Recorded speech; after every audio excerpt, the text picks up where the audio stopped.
अरे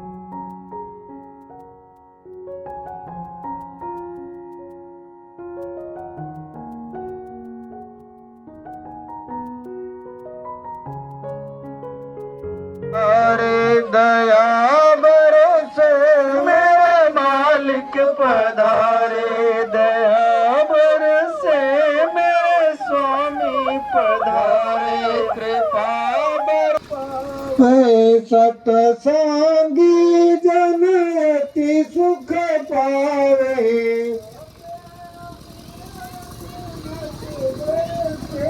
मेरे सतगुरु पधारे, दया बरसे मेरे सतगुरु पधारे, दया बरसे गुरुदेव।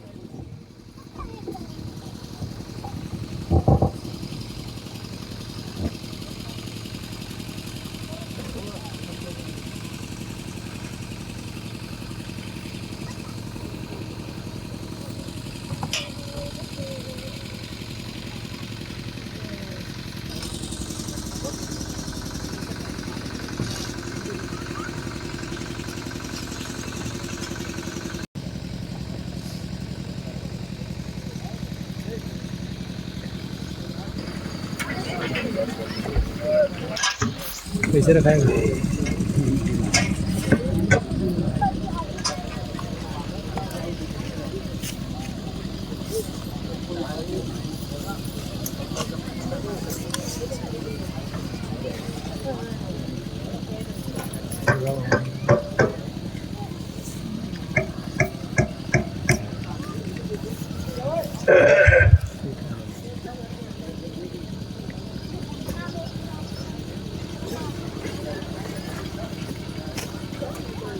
चलो चलो जल्दी चलो, तुम समझ से आ जाओ, सत्संग को सामने बैठ के सुनो, ताकि ऐसे वचन आपकी समझ में आ जाए। जब तक सत्संग बच्चों को नहीं सुनोगे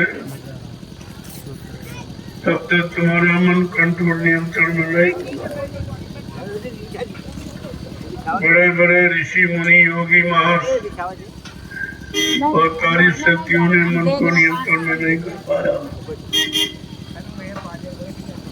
क्योंकि उनको समय का सत्संग नहीं मिला। उन युगों में संत महापुरुष नहीं आए थे, जब आए नहीं थे तो सत्संग देता हुआ कौन उनके मन को कंट्रोल नियंत्रण में करता, कौन उनको ऐसी युक्ति देकर वो सूरज शब्द की भक्ति कराता है। इसी को गुरु भक्ति कहते हैं। जब तक जो गुरु भक्ति नहीं करेगा तब तक कोई ऐसी शक्ति उसमें नहीं आएगी जिससे अपने मन को कंट्रोल नियंत्रण में कर सके। ये केवल गुरु भक्ति के द्वारा हो सकता। और अन्य युगों में हरि भक्ति, राम भक्ति और कृष्ण भक्ति तो, लेकिन गुरु भक्ति और ये कलयुग में सदगुरु भक्ति है। जब सदगुरु मिलेंगे उनकी भक्ति माने उनके आदेश हुक्म का पालन करो,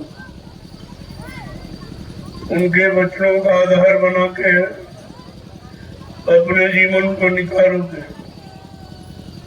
तो आपको भक्ति का लाभ मिलेगा। वो भक्ति मुक्ति दिलाने वाली। बाकी जितनी भक्ति लोगों ने की उससे मुक्ति नहीं मिली। शारीरिक इंद्रियों की शक्ति तो मिली, लेकिन आत्मा को कोई शक्ति बल नहीं मिली जिससे आत्मा न जगी न परमात्मा से मिले। यह तो असर कलयुग के जीवों को मिला। तभी तो महापुरुषों ने कहा कलयुग समयान युग तो नर के विश्वास। कलयुग के समान कोई अच्छा युग जीवात्माओं के कल्याण कर नहीं है।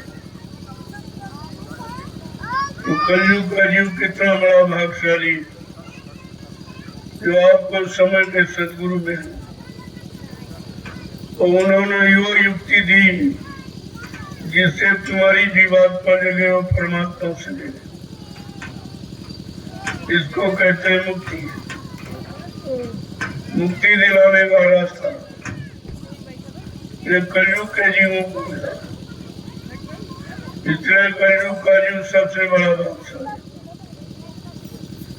जबकि कलयुग में आपको कुछ नहीं करना, सब मना कर दिया। कलयुग योग यज्ञ नहीं जाना, एक आधार नाम गुणगान। कलयुग में जब तक नियम योगी कुछ नहीं है, तीर्थ व्रत का कोई लाभ नहीं है, कोई जड़ पूजा का भी लाभ नहीं है, क्योंकि जड़ भक्ति से जीवात्मा नहीं जगती, तो जड़ भक्ति करने से परमात्मा मिलता भी नहीं है। इसलिए कलयुग में जब संत पधारे उन्होंने चेतन भक्ति, आपकी जीवात्मा चेतन है, परमात्मा चेतन है, जीवात्मा का देश सत्यलोक चेतन है, और उधर से जो संत महापुरुष आए वो भी चेतन है, और उन्होंने जो समय से नाम जगाया वो भी चेतन। चेतन नाम ही जीवात्मा को चिता के जगा के इसको घर पहुंचा सकता। लेकिन किताबों में कोई नाम पढ़ लो उससे जीवात्मा नहीं जुटेगी, उससे आपका कोई काम नहीं हो। इसलिए कलयुग के जीवों को ये सौभाग्य मिला कि तुम्हें संत महापुरुष मिल गए जो रामकृष्ण को भी नहीं मिले, जिनको आपने भगवान माना उनको केवल गुरु ही मिले, लेकिन संत सदगुरु नहीं मिले। गुरु का मतलब ज्ञान कराने वाला, रात पार धन दौलत मान सम्मान अधिकार दिलाने वाला, पूजा कराने वाला, इतिहास बनाने वाला। और सदगुरु का मतलब सत माने ईश्वर, गुरु माने मिलाने वाला, जो ईश्वर ब्रह्म पार ब्रह्म महाकाल सतपुरुष से मिलाए, दर्शन दीदार कराए, प्रेमी उसको कहते हैं सतगुरु। और वो कलयुग में आए, न सतयुग मिले, त्रेता न द्वापर मिला, और तुमको केवल सत्यु त्रेता द्वापर बीते युगों की कहानियां सुनाई जा रही, और कहानियां सुनने सुनाने से कुछ मिलने वाला नहीं, न कोई उनसे तुम्हारा कोई काम बनेगा। काम बनेगा करने कराने से, वो भी इस समय की युक्ति मिले, जिस समय में आपको आपके मन में कैसी ताकत है, इंद्रियों में कितना संयम त्याग वैराग है, आपका कितना अच्छा खान पान है, कितनी अच्छी संग सोबत है, कितने अच्छे कर्म है, तब आपको लाभ मिलेगा। ऐसे कोई लाभ नहीं मिले। इसीलिए लोगों का जीवन निकल गया मेरा पक्ष। जब संत महापुरुष आए तो उन्होंने सच्चा रास्ता, इसी सच्चे रास्ते को सतमार्ग संत मत किसी को कहते, उन्होंने सच्चा रास्ता जीवात्माओं को जगाने का और परमात्मा से मिलाने का, यह सच्चा रास्ता उन्होंने दिखाया और जीवों को भवसागर के पार ले जाकर घर पहुंचाने का वादा किया। केवल भवसागर पार करके ही नहीं, भवसागर पार करके और उसको उसके घर पहुंचाना, ये केवल सदगुरु का काम, किसी का और ये काम किसी के बस का नहीं। कोई ज्ञानी ध्यानी विज्ञानी ये काम नहीं कर सकता। कितना बड़ा धनवान बलवान बुद्धिमान हो, लेकिन वो जीवात्मा को नहीं जगा सकता, परमात्मा से नहीं मिला सकता, आपके पाप कर्मों से माफी नहीं दिला सकता। ये काम किसी के बस का, ये काम केवल वक्ते मुर्शिद समय के मौजूदा संत सदगुरु से होता है। जो समय से मौजूद, वो मौजूदगी में रहकर तुम्हारी सब बुरे कर्मों की कार्रवाई को देख रहा हूं। तुम्हारे मन में कितनी ताकत है, इंद्रियों में कितना संयम त्याग वैराग है, कितना अच्छा तुम्हारा खान पान है, कितनी अच्छी संग सोबत है, कितने अच्छे तुम्हारे कर्म है। उसके अनुसार वो युक्ति बताता है, उससे आपको मुक्ति मिलेगी। कोई किताबें आपने पढ़ ली, उनमें तो पहले समय की युक्ति है और तुमको अपने समय की युक्ति चाहिए।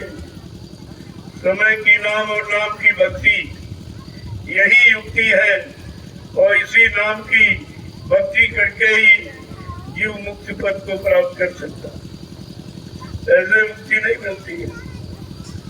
तो ये सब चीजें सत्संग के माध्यम से, कभी कलयुग में संत महापुरुषों ने सत्संग जारी किया, अन्य युगों में शुभ अच्छे कर्म कराने के लिए आपको कथा वार्ता सुनाई गई।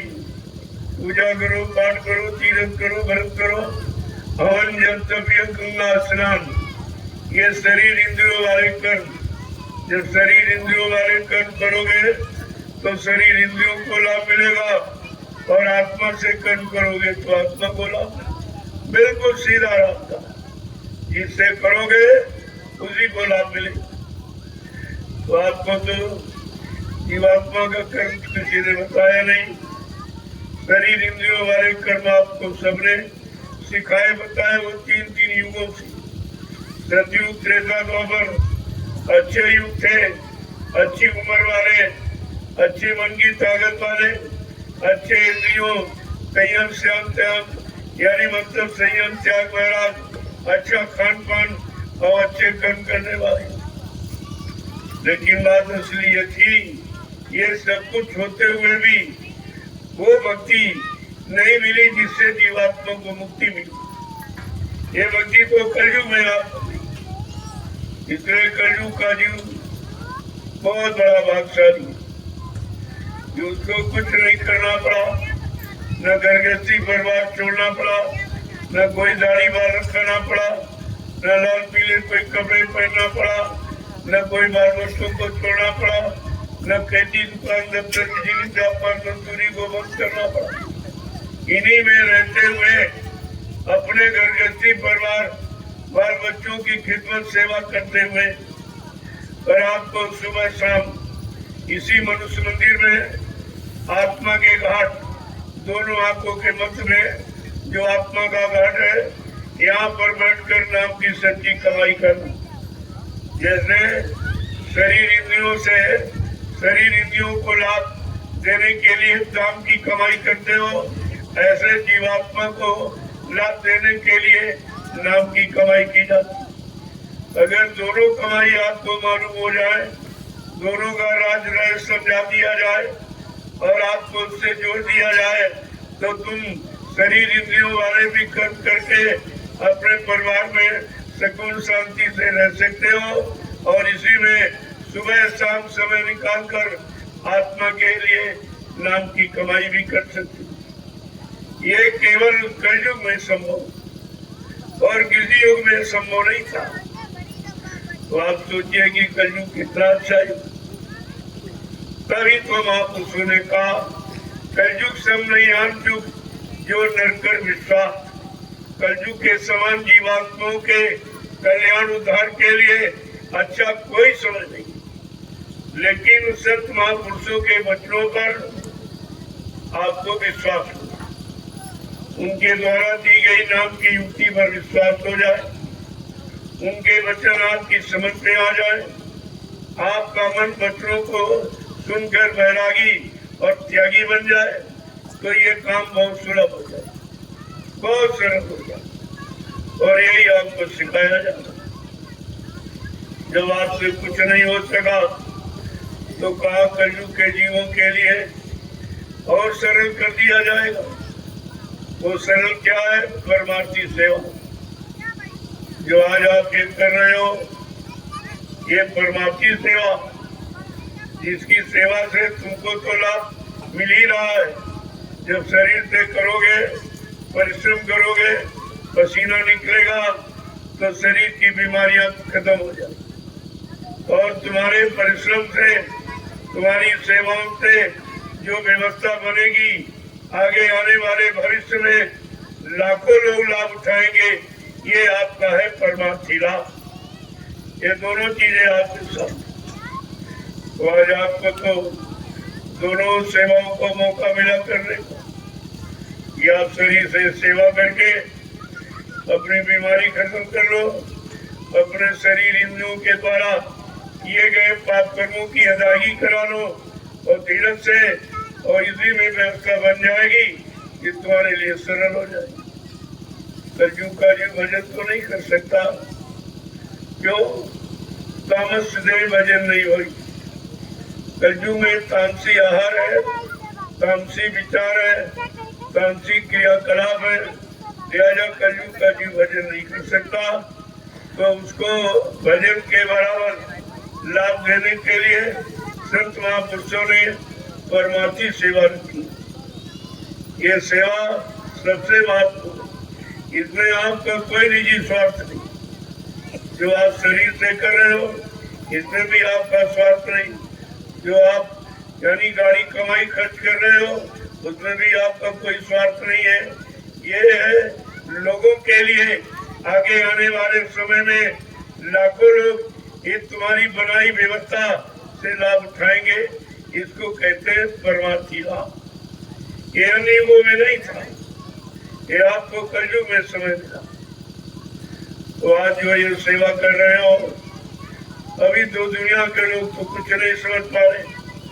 उन्हें को मालूम है क्या राज है, ये क्या रहस्य है, ये क्यों कराया जा रहा। ये अज्ञानी मूड है, यानी जीवों कोई बस की बात तो नहीं। लेकिन धीरे धीरे जो सेवाओं में लगे हैं या कर रहे हैं, इधर उधर हकते ताकते नहीं, किसी की सुनते सुनाते नहीं, किसी के बहकाए भरमाने में नहीं आते, वो अपना काम बना लेते। क्योंकि दुनिया के लोग तो इस रात को जानते ही नहीं। वो तो जमीन देख रहे, लेकिन वो मिट्टी है। एक दिन तुम्हारा शरीर भी मिट्टी में मिल जाएगा। शरीर को मिट्टी में मिलने के पहले अगर इस मिट्टी से तुम्हारा काम बन जाए और शरीर को बार बार यानी मिट्टी में न मिलना पड़े, इससे बड़ा कौन सा लाभ है। जब धीरे धीरे सत्संगों में आते जाते रहोगे, वचनों को, इशारों को समझते रहोगे, आदेश हुक्म का पालन करते रहोगे, तो ये लाभ सब तुम्हारे पास होगा। इसी लाभ को देने के लिए संत महापुरुषों ने समय समय पर ये अभियान छेड़ दिया कि कलयुग के कमजोर, गंदे, भोगी, विलासी, पापी जीवों को कैसे लाभ दिया जाए, लाभ पाने के का अधिकारी को कैसे बनाया जाए।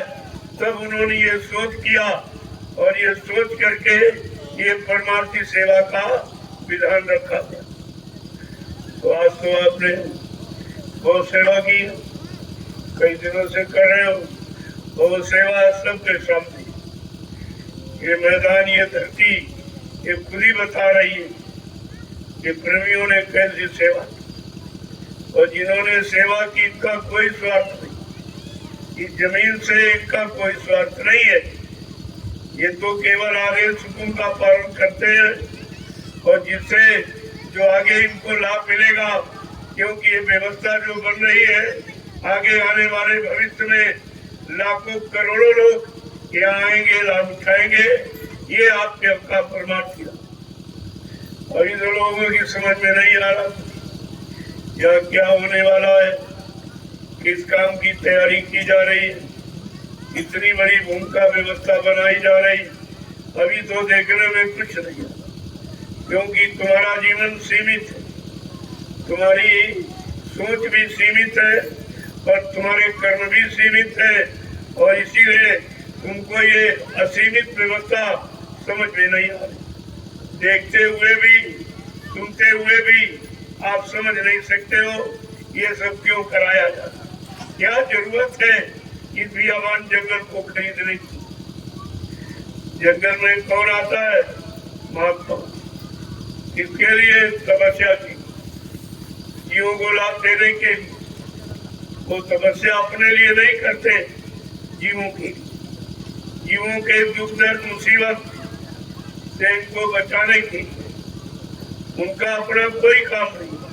परमार्थ के कारण साधु नरा शरीर, परमार्थ समाज से धर्मित यानी साधु महात्मा मानव तन धारण करते हैं। उनका है नहीं, लेकिन धारण करते अपनी इच्छा से। इसके लिए आपके शरीर में बैठी चेतन जीवात्मा को लाभ दिलाने की। तुम्हारे अंदर मन जो गंदा हो गया, विषय भोगी हो गया, इसको पाक साफ निर्मल बनाने के लिए ही ये सब सेवाएं आपसे कराई जाती।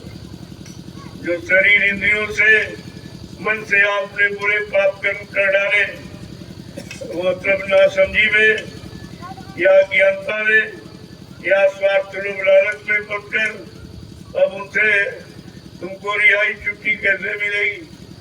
वो तो आपको नहीं मालूम, कर तो आपने डाले, लेकिन इसका भुगतान आप कैसे करेंगे?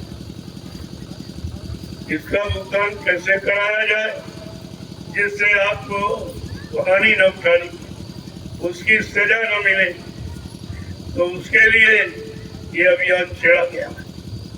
धीरे धीरे धीरे जब सत्संगों में आओगे तो सब आपकी समझ में आए। आपको तो चाहिए था कि सेवा करते रहते, सत्संग सुनते रहते, ये दोनों काम आपके होता। पर भाई सत्संग तो आप कानों से सुनते हो, सेवा आप शरीर से करते हो, तो शरीर से ये सेवा कर लेते और कानों से सत्संग सुन लेते, आपको दोनों लाभ। लेकिन यही तो राज रहे जिसे आप समझ।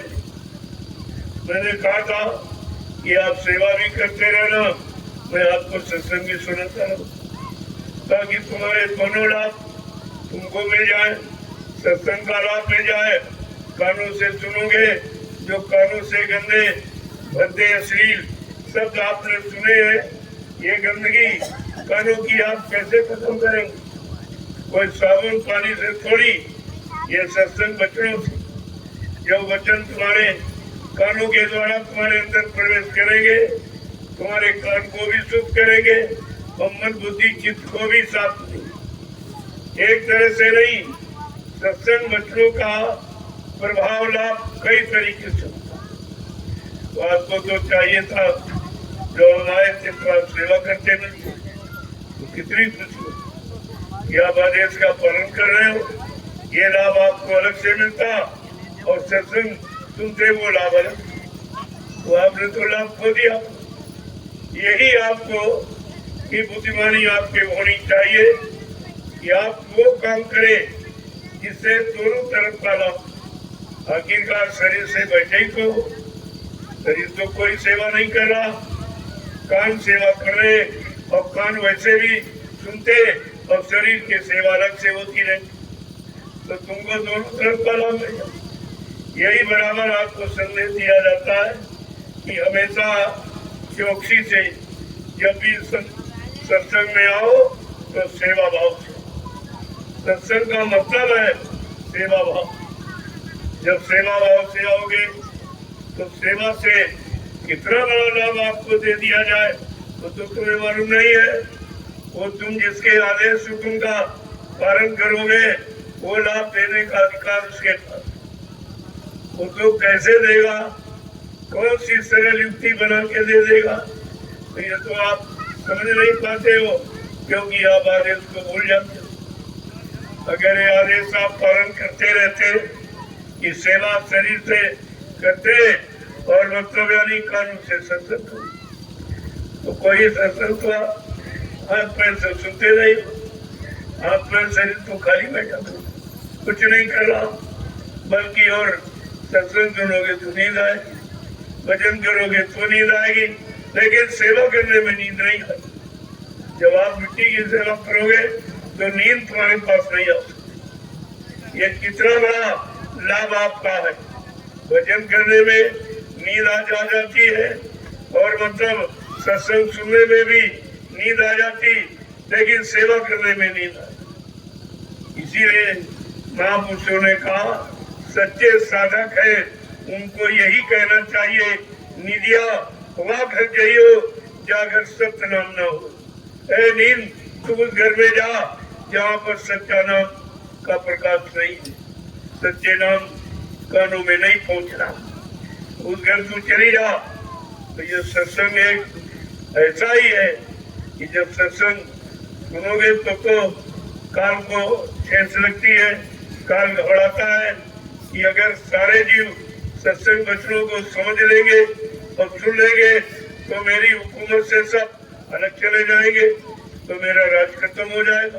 उसको भी इस बात की चिंता है, इसलिए वो तंद्रा निद्रा उंघाई जमुहाई ये उसके औजार है, ये उसके तौर तरीके, यही उसके पास युक्ति है तुमको भटकाने भरमाने की, और सत्संग बच्चों से सुला देगा, नींद आ जाएगी।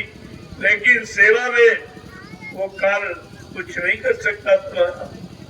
संतों का एक ऐसा अचूक अस्त्र है, अचूक अस्त्र है ये सेवा, इसमें काल माया तुम्हारा कुछ नहीं कर सकता। इसमें आप विजय प्राप्त कर सकते हो, लेकिन आप बात को समझते नहीं। तो तुम्हें तो चाहिए था सेवा क्यों बंद कर दिया? और सेवा करते रहते वो तो लाभ आपको अलग मिलता, और कानों से सत्संग सुनते रहते तो तुम जागते रहते, सोते नहीं।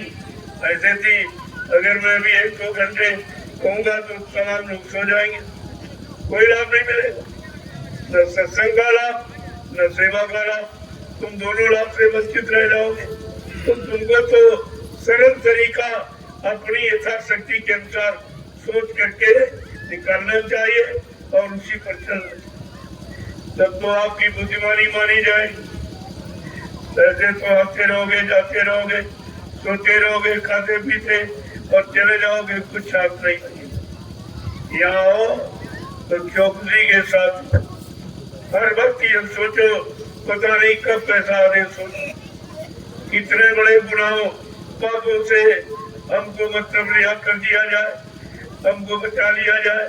आपको हमेशा ये सोचा जाए क्योंकि तुमने तो अनंत जन्म धारण किए हैं और अनंत कर्म भी आपने किए जो आपको याद भी नहीं है, लेकिन संत महापुरुष तो जानते हैं कि आपने किस जन्म में क्या किया, कितना खराब, कितना बुरा, कितना पाप, कितनी हिंसा, कितनी हत्या, ये जुर्म आपने झूठ छल कपट बेईमानी कितनी किया, ये उनको तो सब पता।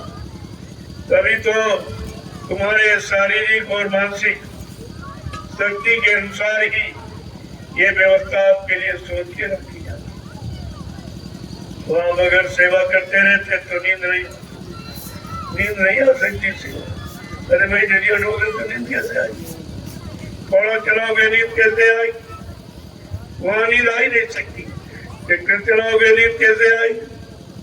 तो नींद पर विजय प्राप्त करनी है, जो काल माया का सबसे बड़ा फंसाने का औजार है निद्रा, और उससे अगर विजय प्राप्त करना है तो आप सेवा में लगो। ये सेवा संत महापुरुषों का अचूक अस्त्र है, जिस पर काल माया कोई अपना अधिकार नहीं जमा सकती। इसलिए संत महापुरुषों ने कलयुग को जीवों को बचाने के लिए, सुरक्षित रखने के लिए और ये सेवा अंग प्रधान रखा। सेवा का अंग प्रधान है। जब आप समझ जाओगे तो सब लाभ तुम्हारे हाथ में। तो लाभ देने के लिए ये तो आपको यहाँ बुलाया गया, आपको लाया गया है। मैंने आपको ये नहीं बताया था मैं कितने दिन आपको रखूंगा, इसलिए कि भाई जितने दिनों में तुम्हारे कर्म कर्जे की अदायगी हो जाए और सेवा कर लो, उतने दिन तुमको यहाँ रखा जाए। इसके बाद परिवार समाज बाल बच्चों की सेवा के लिए कर जाओ, फिर मौका मिले फिर चले आओ। तो मतलब इसका ध्यान कि परिवार की सेवा, बाल बच्चों की सेवा, ये तुम्हारे साथ नहीं जाएगी। इसमें तुम्हारी जीवात्मा का कोई उद्धार कल्याण नहीं हो। इससे किसी पाप कर्म में आपको माफी नहीं मिलेगी। अगर समय निकाल कर घर गृहस्थी, परिवार, खेती, दुकान, दफ्तर, बिजली, व्यापार, मजदूरी, इससे समय निकाल कर इधर सत्संग में आ जाओगे तो ये सब लाभ तुम्हारे पीछे बांध दिया जाएगा। ये लाभ जो है आपको लाभ देने के लिए तो आपको बुलाया गया और आप लाभ न ले पाओ तो ये आपका दुर्भाग्य होगा। या बच्चों को समझते नहीं हो, आदेश पालन करना आप सीख नहीं पाए, आप जान नहीं पाए और लाभ भी नहीं ले पाए तो फिर आने का मतलब क्या? ऐसे तो बहुत लोग आते जाते सब जगह, तीर्थों में, मंदिरों में, इधर मतलब गंगा और जमुना इधर सब जाते हैं, लेकिन ये लाभ कहीं नहीं मिलेगा। जो लाभ आपको यहाँ जंगल में, वो लाभ कहीं नहीं, क्योंकि वहाँ कोई देने वाला है नहीं और वहाँ कोई आदेश देने वाला भी नहीं। वो तुम अपनी इच्छा से आप पूजा करते हो, अपनी इच्छा से बंद करते हो, अपनी इच्छा से दूध बता दे, अगरबत्ती लगाते हो और फूल चढ़ाते हो और अपनी इच्छा से बंद करते हो। जब कोई आदेश देता है तो आप मजदूरी लेने के उससे यानी हक रखते हो, तुम्हारा अधिकार है। अगर कोई आदेश देगा तो आप उससे मजदूरी लेने के अधिकारी हैं। लेकिन बिना आदेश जितनी भी पूजा आप करें सब बिना आदेश, कोई आपको आदेश नहीं। आदेश कौन देता है? गुरु, संत, सदगुरु, वो आदेश देना उनको मालूम, आदेश देने का लाभ क्या वो भी उन्हें मालूम और वो लाभ जीवों को कैसे दिया जाए ये भी युक्ति उनके पास। वो सारी युक्ति का भंडार होते और समय समय पर आपको सरल से सरल युक्ति बताकर लाभ आपको दिला देती। ये सब इशारे आपको समझना चाहिए। शयन और बैन, शयन माने इशारा, बैन माने वचन वाणी।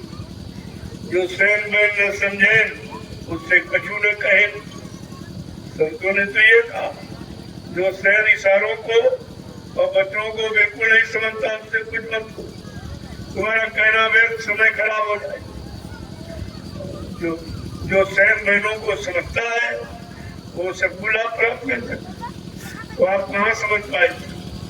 इतने दिनों से मैं बराबर बताता रहता हूँ कि जब भी आप आओ तो शरीर से सेवा में लगे। इस शैतान मन को फुर्सत मत दो, इसको कोई न कोई सेवा में लगाए रहो तो ये बुरे कर्मों में नहीं जाएगा, गंदे खान पान में, गंदी संग सोबत इनमें नहीं जाएगा। तो इसको अगर सही सच्चे रास्ते पर चलाना और लगाना है तो आपको संत महापुरुषों के वचनों का अनुसरण अनुकरण करना पड़ेगा। बगैर उनके वचनों को आपको कोई बचा नहीं सकता। कितने पुराने वचन पढ़ लो, कभी कहा वेद थके ब्रह्मा थके और थकी गए शेष महेश, और गीता का जो गम नहीं वो संतों का देश। संतों देश से आते हैं 4 वेद 6 7 18 पुराणों का ज्ञान और युक्ति आपको पहुंचा नहीं सकती। ये इनकी पहुंच वहां तक नहीं है, ये सब बीच तक ही। उनके तुम्हारी जीवात्मा का कल्याण इन कागजों के पढ़ने से नहीं हो, इन कागजी ज्ञान से तुम्हारा उत्थान नहीं होता।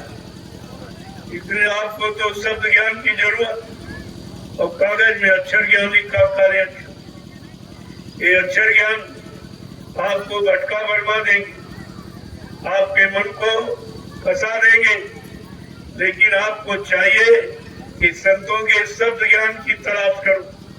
वो शब्द ज्ञान आपको यहाँ से बचा के और सुरक्षित निकाल के घर पहुंचा दे।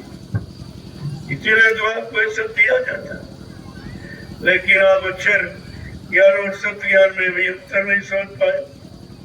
बताया तो आपको रोज ही जाता और सब तरफ से इशारा किया जाता। इसी तरीके से ये आपकी समझ में आ जाए कि अक्षर ज्ञान हमारी कितनी मदद करेगा और शब्द ज्ञान हमें कहाँ पहुंचा देगा। ये सब जानकारी आपको बताई जाती है इशारों में। लेकिन जब सहन और बहन बड़ी मतलब यानी चुस्त के साथ सुनो, गौर ख्याल ध्यान लगा के जब सुनोगे एक एक वचन को, एक एक वचन निकलने न पावे, व्यर्थ में न जाने पावे जो तुम्हारे मन को छू के न निकले। अगर मन को छू के वचन निकलेगा तो निश्चित मन को भोगों से बचा लेगा, बुरे मार्ग से, बुरी प्रवृत्तियों से, बुरे खान पान से, बुरी संग सोबत से, बुरे कर्मों से आपके मन को बचा लेगा। की बात यह है, जब आप गौर तरीके से सुनोगे अभी सत्संग नहीं यार तो सेवा तो कर ही सकते, और सेवा का लाभ और सत्संग से बढ़ के और भजन से बढ़ती। कलयुग में जो भजन से लाभ नहीं प्राप्त करते वो सेवा से, क्योंकि कलयुग में कोई एक आदमी भजन से जाए लेकिन सेवा से सब चले जाएंगे, क्योंकि सेवा में तो नींद भी नहीं आएगी और सत्संग में नींद आएगी और भजन में नींद आएगी और नींद आपको करने नहीं देगी, बेहोश कर देगी। लेकिन सेवा में ये नींद कुछ नहीं कर सकती। काल माया का कोई काम सेवा में चलने वाला नहीं है। इसलिए संत महापुरुषों ने आपको परमार्थी लाभ देने के लिए सेवा का विधान रखा और आपसे तरह तरह की सेवा करा दी गई।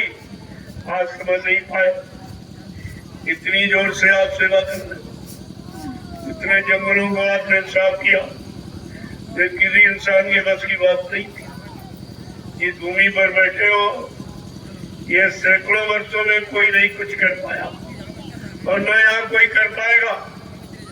यहाँ का रहने वाला गांव में ये काम नहीं कर सकता कोई, किसी की बस की बात नहीं है। और वो काम आपसे कराया जा रहा और उनको इसका अनुभव कराया जा रहा कि जो काम तुम सैकड़ों साल अपनी जमीन समझ कर नहीं कर पाए और वो जमीन का हमने आपको पैसा दिया और ऐसा काम यहाँ के कराया जा रहा जिससे तुम्हारा नाम भी हो जाए। मैं तो दोनों तरफ से आपका लाभ करना चाहता हूँ, लेकिन तुम्हारी समझ में आवे तब तो इतना आसान नहीं है। 12 साल रहो संत की टोली तब समझ में आवे एक बोली।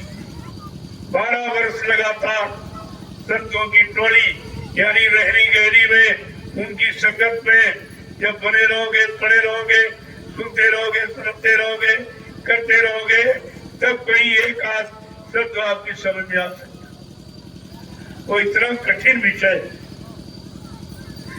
लेकिन कितना सरल करके सेवा का रूप ये सबसे सरल है और वो सरल रूप करके आपको लाभ देने के लिए ये सेवा आपके सामने है। अब इससे जितना लाभ लेना चाह रहे हो, भजन में तो आप नहीं कर सकते और सत्संग भी नहीं याद रख सकते, ये दोनों काम तुम्हारे बस के नहीं। लेकिन सेवा चाहे गरीब हो, चाहे अमीर हो, चाहे छोटा बड़ा, पढ़ा लिखा अनपढ़, हिंदू मुसलमान, कोई स्त्री पुरुष, ये सब कर सकते। ये सब के लिए सुलभ है, आसान है। अगर ये भी नहीं आप कर पाए तो फिर क्या करोगे? फिर इससे सरल क्या हो सकता?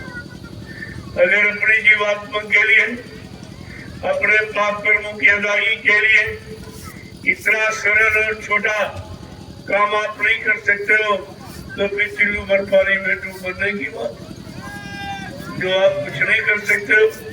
अपने लाभ के लिए आदमी पता नहीं क्या क्या करता है, झूठ बोलता है, कपट, बेईमानी, मारकाट, हिंसा, चोरी, डकैती, सब कुछ करता, लेकिन आपको लाभ देने के लिए कोई अनर्गल काम नहीं कराया जा रहा, कोई गंदा काम भी नहीं कराया जाता, गंदे काम की कोई शिक्षा नहीं दी जा रही, केवल सेवा कराकर और कितना बड़ा लाभ आपको दिया जा रहा। इन बातों पर आपको विचार करना चाहिए।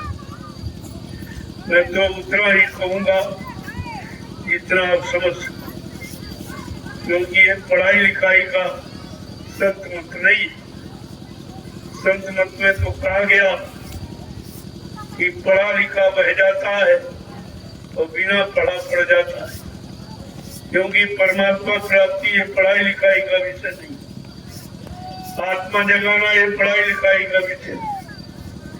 ये हिंदी भाषा, संस्कृत, अंग्रेजी सीखना बोलना, इससे जीवात्मा नहीं जगती। और इनके बोलने सीखने से कोई पाप कर्म की माफी भी आपको नहीं देना। ये तो सब व्यर्थ का झंझट है। जो इसमें फंस गया वो चला। इसीलिए महापुरुषों ने कहा, अरे पढ़ना लिखना चातुरी ये तो काम सहल, ये सरल है, सभी कर सकती, लेकिन कठिन क्या है? काम दहन मन बस करन, यही काम उसका। असली काम ये है कि मन को बस में करना और काम जैसे दुश्मन शत्रु पर विजय प्राप्त करना। ये दो काम जो कर ले वो सच्चा शूरवीर है और सच्चा ज्ञानी है और सच्चा बलवान और धनवान बुद्धिमान है। लेकिन ये तो बात किसी की समझ में नहीं आ रही। सब संसारी भौतिक ज्ञान के पीछे पड़ गए और भौतिक ज्ञान तुम्हारे साथ जाएगा नहीं, तुम्हारा कोई काम भी नहीं करेगा, तुम्हारे किसी पाप कर्म में माफी भी नहीं दिलाएगा, तुम्हारे मन को शुद्ध भी नहीं कर सकता, तुम्हारी जीवात्मा को जगा के परमात्मा से मिला भी नहीं सकता। तो ऐसे भौतिक ज्ञान को क्या करोगे? ओढ़ोगे कि बिछाओगे, जिससे कोई काम नहीं होने वाला, न लोक का न परलोक का। तो आपको इस पर विचार करना चाहिए। तो ये सब चीजें की जानकारी देने लेने का नाम है सत्संग। जिस दिन सत्य का संग करो ये सब समाप्त हो। जितना झूठ है, छल है, कपट है, हिंसा है, मार काल, ये सब समाप्त हो जाएगा। सत्य का संग करते ही ये अंधकार ये सब समाप्त हो जाएगा। लेकिन सत्य का संग काम करना, अभी तो सुन नहीं पा रहे, सो जाते हो, अपने मन को उसके अनुसार बना नहीं पा रहे हो, तो अभी आपको लाभ नहीं खा रहा, क्योंकि अभी आप वो काम नहीं कर रहे हो जिस काम से लाभ मिले। तो कम से कम शरीर से तो लाभ ले लो। शरीर के द्वारा अनंत जन्म में जो पाप कर्म हो गए, अरे उनको वो तो तुम्हारे खत्म हो जाए, वो तो जल जाए, राख हो जाए, तो कम से कम अगला जन्म तो आपको सही मिल जाए। वो भी काम आप नहीं करते। तो इसलिए आप सेवा कर, उठिए आप लोग, चलो सेवा, सब लोग सेवा करो। तुम्हारी एक डलिया एक माला स्वीकार होगा। आप इसका लाभ नहीं समझते। ये रात्रि ये परमार्थी श्रमदान सेवा बिल्कुल अनोखी। आज कल युग में लोग दिन में परिश्रम नहीं कर रहे और आप रात में कर रहे हो। ये हिंदुस्तान में कोई नहीं कर रहा और कोई करा भी नहीं सकता। इसको आप देखिए और सोचिए और समझिए, तो धीरे धीरे तुम्हारी समझ में आ जाएगा ये कितना अनोखा काम है जो हिंदुस्तान में न पहले किसी ने किया, न आज कोई कर रहा, न आगे कर सके। आजकल युग में लोग दिन में परिश्रम करना भूल गए, तो रात्रि में कौन करेगा? और आपको रात्रि में मिसाल ये प्रमाण है जो लोगों के सामने रखा जा रहा कि दुनिया के लोग देख ले ये अनोखा काम, ये हिंदुस्तान की धरती पर, ये भारत की भूमि पर ये अनोखा काम हो रहा, क्योंकि अब एक अनोखे युग का प्रादुर्भाव होगा। अब ये कलयुग समाप्त होने वाला और सतयुग आने वाला। इस पर आपको बराबर विचार करना चाहिए। पहले आपसे कहा गया था कलयुग जाएगा सतयुग आएगा, लेकिन अब क्या कहा जा रहा? कलयुग जा रहा है, सतयुग आ रहा। जैसे जब तूफान जाता है तो देखो तमाम बिल्डिंगों, इमारतों को, पेड़ पौधों को, फसलों को गिराकर चला जा रहा। अगर न गिराए तो आप कभी नहीं कहोगे तूफान गया। अगर कलयुग ये कार्य न करे, अनैतिक कार्य और भ्रष्ट कार्य, तो आप कभी नहीं कहोगे कि कलयुग जा रहा है। ये है उसका प्रमाण कि कलयुग जा रहा, कितने को गिरा रहा, चरित्र से गिरा रहा, कर्तव्य से गिरा रहा, भाविचारों से गिरा रहा, सत्य से गिरा रहा, नीति से गिरा रहा, न्याय से गिरा रहा, चरित्र से गिरा रहा। ये सब आपके सामने हो रहा। यही है कलयुग जाने का सच्चा प्रमाण है। जो जा रहा है कैसे कैसे अनैतिक कार्य कर रहा, मानव को एकदम बेकार कर रहा कि मानव अच्छा और सच्चा सोच भी नहीं पा रहा, करना कराना तो दूर की बात। आज का मानव अच्छा सोच भी नहीं सकता, किसी के प्रति अच्छे भाव विचार भी नहीं रख पा रहा, कोई माँ बहन बेटी का भाव नहीं रख पा रहा। कितना गंदा ये मलिन युग है कलयुग का, जो आपको कितने बुरे कर्मों की तरफ ले जा रहा। फिर तुमको कितनी यानी सजा मिलेगी उन नरकों में जाकर, जिसका तुम्हारे पास कोई अनुमान, कोई गणना गिनती नहीं, कोई जानकारी, कोई भौतिक ज्ञान में है ही नहीं। ये तो आप ही नहीं। इसलिए आप लोग बराबर ध्यान रखा, जब भी यहाँ इशारा किया जाए तो समझ लो कोई न कोई लाभ मिलने वाला, कोई न कोई लाभ आपको दिया जाएगा। इसलिए आपको बुलाया जा रहा, आह्वान किया जा रहा। जो लाभ दुनिया में कहीं नहीं मिले वो लाभ आपको यहाँ दिया जाएगा, और कोई देख भी नहीं पा रहा इनको क्या मिल रहा। ये गांव के लोग, आज पड़ोस के लोग बेचारे क्या समझे कुछ, वो तो कह रहे इनके पास कोई काम नहीं, मिट्टी ढो रहे। अरे मिट्टी तो तुम भी ढोते हो, क्या ये लाभ तुम्हें मिल जाएगा मिट्टी ढोकर? ये लाभ तुम प्राप्त कर सकते हो? इसमें ऐसे ऐसे लोग मिट्टी ढो रहे जो तुमको खरीद लेंगे, और तुमको खरीद लेंगे। ऐसे ऐसे करोड़पति यहाँ मिट्टी ढो रहे। तुम्हें क्या मालूम ये सब कौन सा राज है, क्या रहस्य है, क्या लीला हो रही, क्या होने जा रहा, कैसे समय को लाने का प्रयास और प्रयत्न किया जा रहा, अभी आपको पता ही का। लेकिन धीरे धीरे सब मालूम हो जाएगा। लेकिन आप लाभ से वंचित रह जाओ, लाभ आपको नहीं मिलेगा। ये तमाशगीर तमाशा देखते हैं, लेकिन लाभ उसको मिलता है जो तमाशा करता, जो तमाशा करता उसको लाभ मिलता, देखने वालों को कोई लाभ नहीं। ऐसे जो ये देख रहे हैं इनको कोई लाभ नहीं, लेकिन जो ये कर रहे हैं इनको लाभ मिलता। यही तो राज है, यही तो रहस्य है, जिसको बड़े बड़े ज्ञानी ध्यानी विज्ञानी नहीं समझ पाए, तो तुम अज्ञानी मूर्ख कहाँ से समझ लोगे। इसका कि बहुत काल करिए सत्संगा, समय हो संसद संबंधा। जब बहुत दिनों तक सत्संग करते रहोगे तब कहीं कुछ शंका संदेह भूल भ्रम तुम्हारा चला जाएगा, अज्ञानता चली जाएगी। तब आपको पश्चाताप होगा कि मैं समय से जाग नहीं पाया, मेरे सामने हो रहा था, मेरे गांव में हो रहा, मेरी जमीन पर हो रहा, लेकिन मैं समझ नहीं पाया इसका मतलब क्या है। आखिरकार ये जंगल क्यों खरीदा था? ये जंगल नहीं है, ये 88,000 ऋषियों की तपोभूमि है। तुम्हें क्या मालूम? तो तुम आत्माओं को पता है कि तपोभूमि है, तपोभूमि का लाभ किसको मिलेगा, कौन दिलाएगा, ये महात्माओं का विषय है, ये तुम्हारा विषय नहीं है। इसलिए राजा और प्रजा भी इस रात को नहीं समझ पा रही कि आखिरकार ये सब क्या, ये नैमिषारण, ये मतलब यानी ये सीतापुर, ये उत्तर प्रदेश, ये तपोभूमि है। तपोभूमि को खरीदा जा रहा, जमीन को, मिट्टी को नहीं खरीदा जा रहा।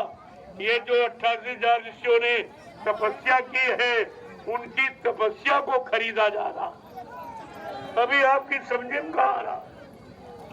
तुम जमीन समझते हो, मैं तपोभूमि समझता हूँ। हमारे तुम्हारी समझ में ये अंतर। जमीन तो दुनिया में बहुत जगह, क्या ये जंगले लेने की जरूरत? लेकिन नहीं, ये 88,000 ऋषियों की तपोभूमि जो कहीं नहीं, ये कहीं नहीं है। मिट्टी तो हर जगह, लेकिन ये मिट्टी जो तपाई हुई 88,000 ऋषियों के द्वारा, जो हजारों वर्ष तपस्या करके इसको तपाया, शुद्ध किया है, वो निर्मल पवित्र किया है। वो निर्मल पवित्र से भूमि को खरीदा जा रहा, जिसको तुम जानते ही। तुमको पैसा चाहिए, तुम्हें दाम चाहिए, हमें काम चाहिए।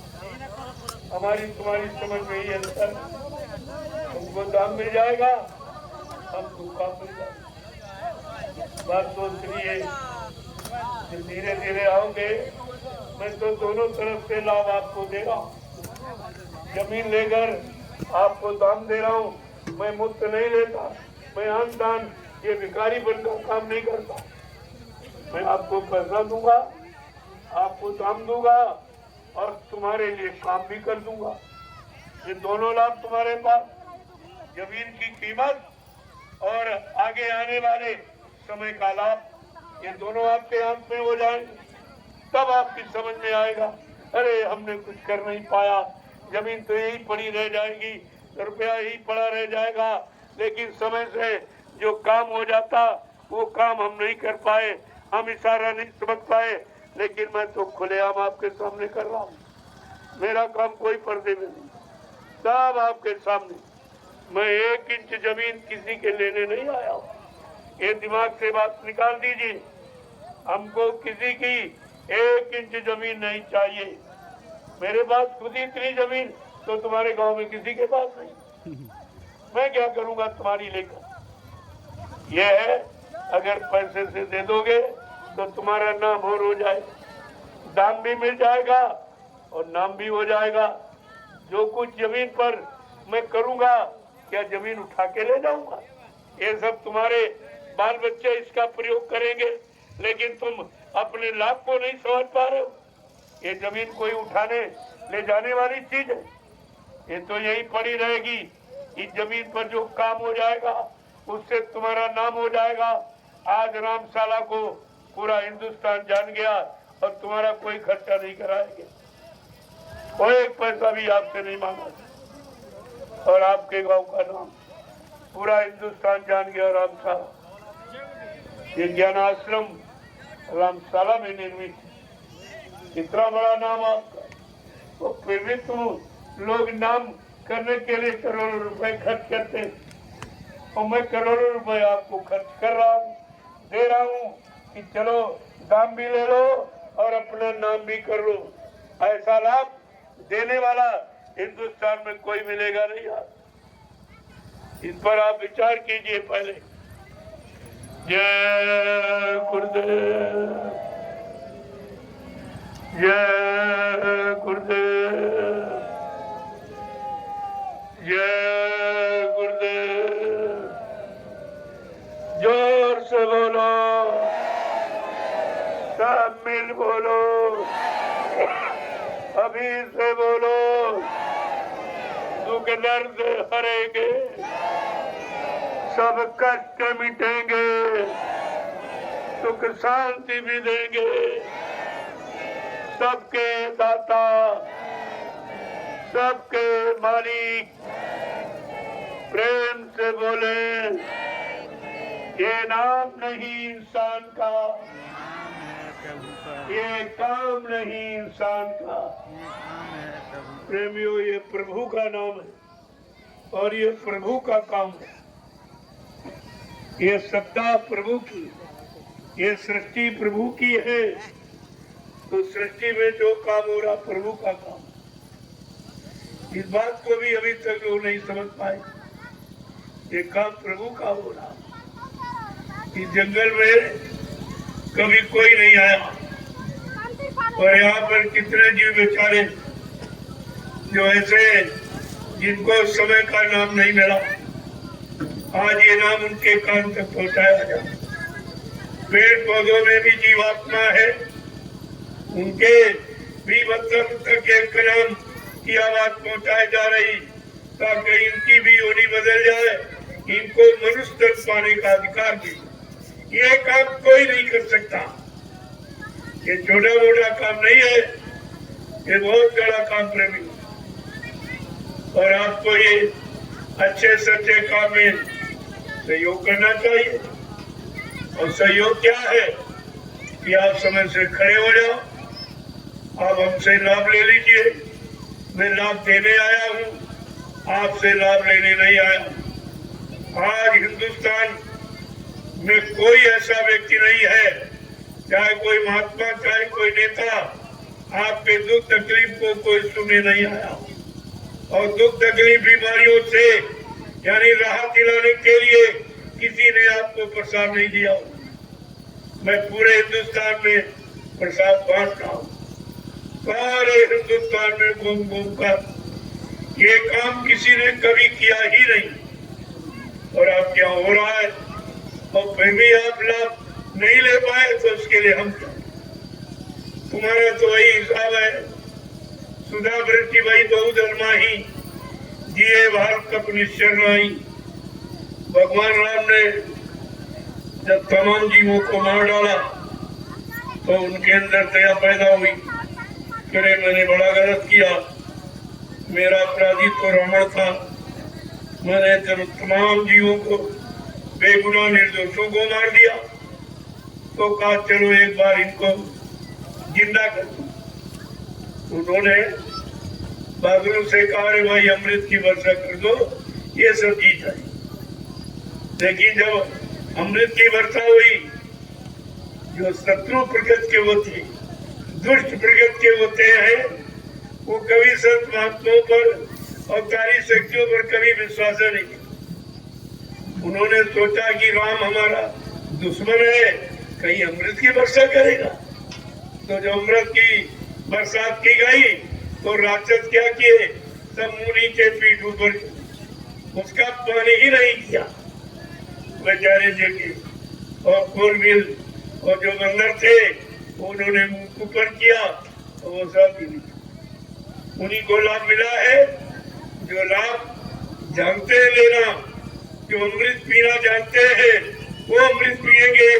जो हमेशा विष पी रहे, विषयों का रस विस्पान कर रहे, वो अमृत का पान कभी नहीं करेंगे। उनकी समझ में नहीं आ रहा कि अमृत का पान कराया जा रहा। आज रात्रि में इस जंगल में कितने जीव पड़े हैं, कुछ भूमिगत है जमीन के अंदर, कुछ पेड़ पौधों पर है। ये सबको लाभ मिल जाए समय के जगह नाम का, इसलिए ये कार्य किया जा रहा है। आप अभी समझी कहा रहे हो ये जंगल में क्यों किया था। बस्ती में सभी करते, शहरों में सभी करते, क्योंकि उनके अंदर स्वार्थ की भावना है। दान दक्षिणा, धोती रोटी लगोटी, रुपए पैसे लेने की मेरे पास तो कैसी कोई इच्छा है नहीं। इसीलिए मैं जंगल में आवाज लगा रहा हूँ, जब कोई आवाज नहीं लगाता। यहाँ भी जीव है, वो बेचारे निर्मल जीव है, वो कोई पाप कर्म भी नहीं करते, वो झूठ भी नहीं बोलते। ये पेड़ पौधे न झूठ बोलते, न कोई पाप करते हैं, न किसी की हत्या और हिंसा करते हैं। जब फल की सबको फल देकर जीवन देते, इनको कोई सुनाने वाला नहीं। आज कल युग का समय ऐसा आया, इन पेड़ पौधों को भी सुनने का मौका मिला। अगर पेड़ बोलते नहीं, सुनते नहीं, तो भगवान राम जब सीता की खोज करने निकले थे तो उन्होंने पेड़ पौधों से, उस पक्षियों से क्यों कहा, हे खगपते नरपतसेनी, तुम देखी सीता प्रज्ञ। हे पशु पक्षी, ये पेड़ पौधे, तुम जो सुन रहे हो, तुम सच्चाई के प्रतीक हो, तुम सत्य बोलने वाले हो, झूठ नहीं बोलते हो, किसी का नुकसान नहीं चाहते हो, सबको लाभ देते हो। क्या मेरी सीता को देखा? अगर ये यानी जानते नहीं, बोलते नहीं, तो भगवान राम क्यों पूछ रहे? ये सब पहले का प्रमाण है। आज इनसे इनकी सुनने वाला कोई नहीं, बल्कि तुम अरे लगाना चाहिए, तुम करते हो। इनमें भी प्राण है, ये भी हत्या आप कर रहे हो। जो हरा पेड़ काट, ये भी तो हत्या है, और वो भी फलदार बचे। अगर एक काटते दो लगा दो तो ठीक है कि चलो पुराना था, काट के इमारती लकड़ी में प्रयोग हो गया और उसकी जगह तो पेड़ लगा दिए, तब तो आपका ठीक। लेकिन ये तो कोई नहीं करना। ये पेड़ों की नगरी है भारत की, ये गंगा जमुना की नगरी है तो पेड़ों की। और आपने क्या किया, पेड़ काटना शुरू कर दिया। लगाना, कोई सरकार लगाने का अभियान चला रही और सब काटने का काम, इन पर कोई नहीं रोक लगाया। अरे सरकार को चाहिए जब तुम लगाने का अभियान चला रहे हो कि सब लोग पेड़ लगाओ। जल पेड़ वृक्ष ही जीवन है और वृक्ष जीवन देने वाले और वृक्ष प्रदूषण खत्म करने वाले, शुद्ध वायु और शुद्ध ऑक्सीजन देने वाले और वर्षा यानी करने वाले हैं। तो ऐसा काम तो सबको करना चाहिए, लेकिन जो काट रहे कटवा रहे इनको रोकना चाहिए। लेकिन ये काम कोई नहीं कर, ये कोई नहीं कर रहा है। आपको इस सब पर विचार करना चाहिए। आज नहीं तो कल आपको विचार करना होगा। वो सतयुग यानी सच्चा युग और अच्छा युग और धर्म का युग, मानवता इंसानियत का युग, प्रेम प्यार मोहब्बत सेवा दया सदाचार परमात्मा की यादगार का युग, माँ बहन बेटी बहू की परख पहचान का युग आ रहा है।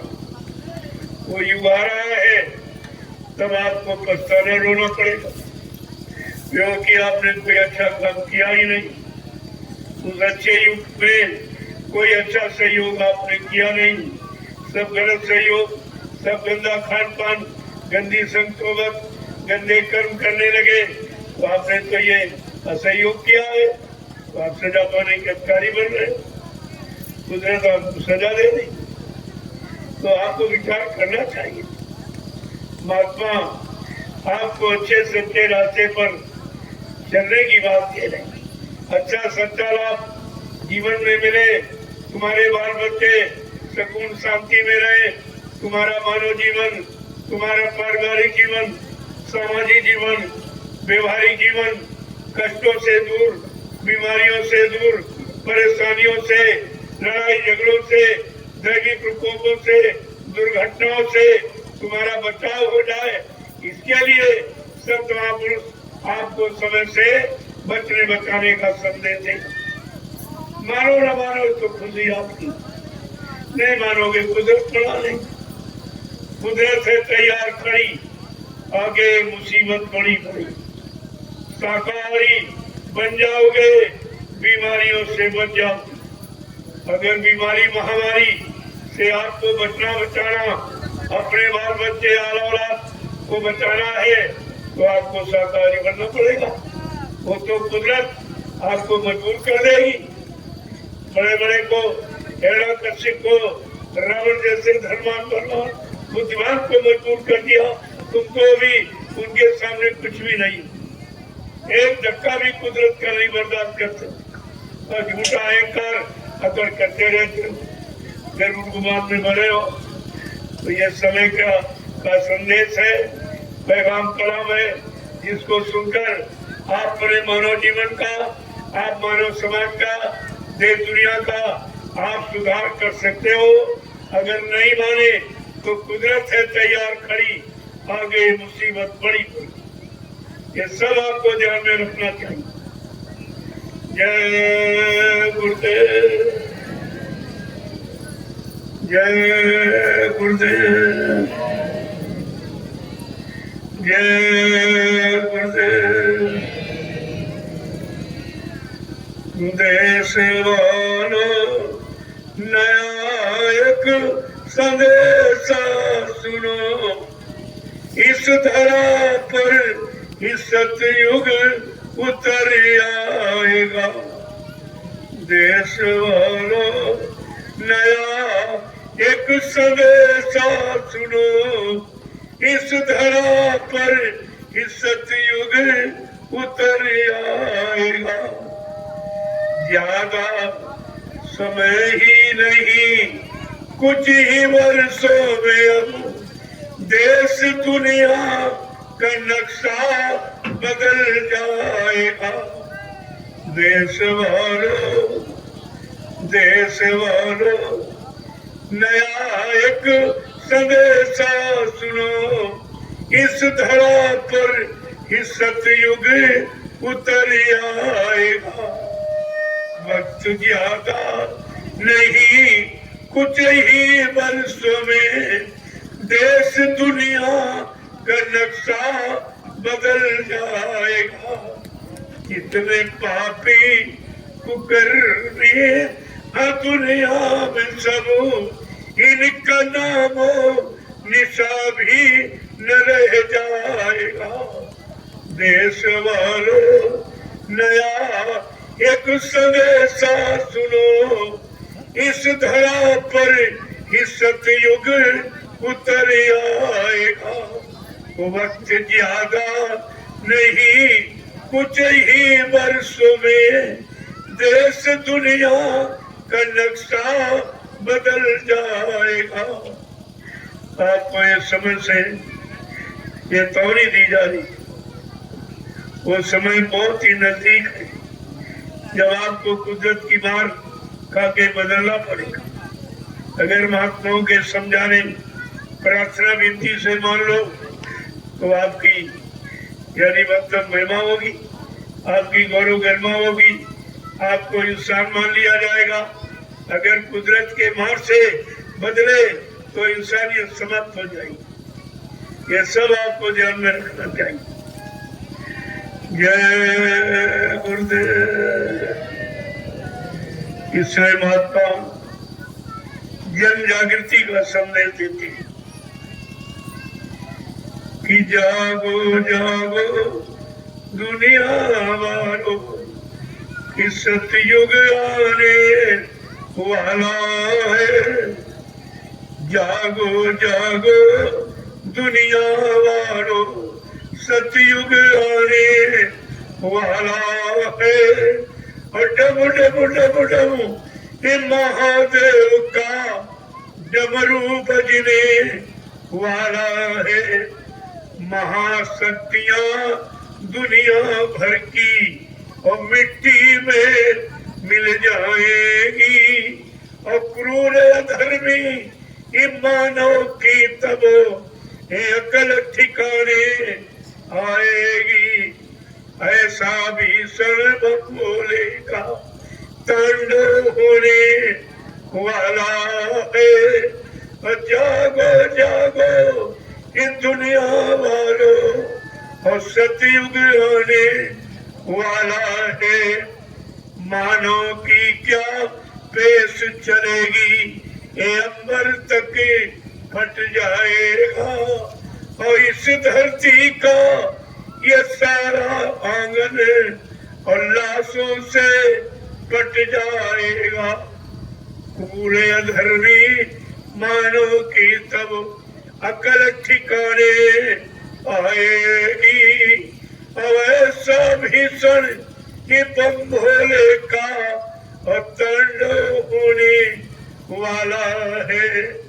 जागो जागो दुनिया वालों, सतयुग होने वाला है।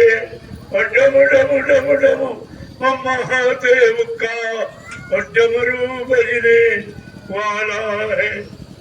नेत्र तीसरा खुलते हुई शिव तांडव रहस्य रचाएगा। नेत्र तीसरा खुलते ही शिव तांडव रहस्य रचाएंगे। और इस धरती का ये सब खंड खंड हो जाएगा। वसुंधरा का ये सारा भूतल खंड खंड हो जाएगा। जागो जागो दुनिया वालों, सतयुग आने वाला है। और डम डम डम डम महादेव का डमरू बजने वाला है। जय गुरुदेव। ये आपको समय की चेतावनी। भगवान शंकर का तांडव नृत्य का समय आ गया। जब काशी में बाबा जयपुर जी महाराज जो बम्बोरे नगरी विश्वनाथ की नगरी है, वहां पर साकेत महायज्ञ कराया 1979 में। तब ये कहा था मैंने भगवान शंकर को प्रसन्न कर दिया और अब वो कुछ करना चाहती। उन्होंने कहा ये विश्व की धुरी है काशी नगरी, ये विश्व की और ये सृष्टि की विश्व धुरी है। ये नैमिषारण्य कहाँ पर यहाँ पर खड़े होकर तुम लोगों को संदेश दे दो, मेरी आवाज सुना दो। भगवान शंकर ने कहा कि मेरी आवाज लोगों के कान तक सुना दो। अगर तुम लोग शुद्ध शाकाहारी न हुए, अच्छे सच्चे धार्मिक काम न कर पाए और मतलब तो फिर आगे मेरा तांडव नृत्य करने का समय आ गया। मैं तांडव नृत्य करूंगा, यानी मैं विनाश लीला करूंगा। इसमें मुश्किल से कुछ लोग बच पाएंगे। तो आपको तो ये महात्माओं की बात याद रखनी चाहिए। महात्मा ये भगवान के संदेश बात होती, ये भगवान का संदेश लेके आती, ये अपने स्वार्थ लोभ लालच का संदेश नहीं सुनाती। आपसे दान दक्षिणा रोटी रोटी लगोटी मांगने का उनका कोई संदेश नहीं होता है। उनका संदेश परमार्थ का होता है। उनको सृष्टि से कुछ नहीं चाहिए और सृष्टि को वो सब कुछ देना चाहती, ताकि ये सृष्टि परमात्मा की है। ये सुकून शांति में आ जाए। ये धरती पर रहने वाले परमात्मा के द्वारा निर्मित ये जितने जीव है, ये सुकून शांति से रहे, एक दूसरे के कामों में लोग इनकी खिदमत और सेवा करें। ये सब जीव इंसान के लिए भगवान ने बनाए, लेकिन आप तो ऐसा कोई काम नहीं करते। जो भगवान ने तुम्हारे लिए जीव बनाए, तुम उनको मार काट के खा रहे हो। ये कौन सा आदेश भगवान का, शंकर का या ब्रह्मा विष्णु का या कोई देवी देवता, कोई रामकृष्ण का ऐसा कोई आदेश है जो तुम ये कर रहे हो? ये मनमुक्ता में आकर जो अनिर्जलकार ये पाप कर्म करते हो, अब आपको इन्हीं के द्वारा सजा मिलने जा। इन्होंने महात्माओं को भेजा कि जाओ मेरा धर्म कर्म का मानवता इंसानियत भरा ये संदेश सबको सुना दो। जो मान जाएंगे वो अपने आप को बचा लेंगे, नहीं मानेंगे तो मेरे तांडव नृत्य में उनका विनाश हो जाएगा। ये सब संदेश आपके लिए आया और वही आपके कान तक पहुंचाया जाए। जय गुरुदेव, जय गुरुदेव, जय गुरुदेव। नाम किसका, जय गुरुदेव। नाम किसका, प्रभु का प्यारा नाम। ब्रह्मवाद पूरा हिंदुस्तान आपको देगा। ये सब यूट्यूब से सब भेज रहे हैं, आप नहीं देख रहे हो लेकिन आपको सब देख रहे हैं। ये सीधा प्रसारण यहाँ से हो रहा, ये सबको दिखाया जा रहा कि आज भी हिंदुस्तान में ऐसे महापुरुष हैं जो अच्छा सच्चा काम कराना चाहते, सबको सुख शांति दिलाना और देना चाहते।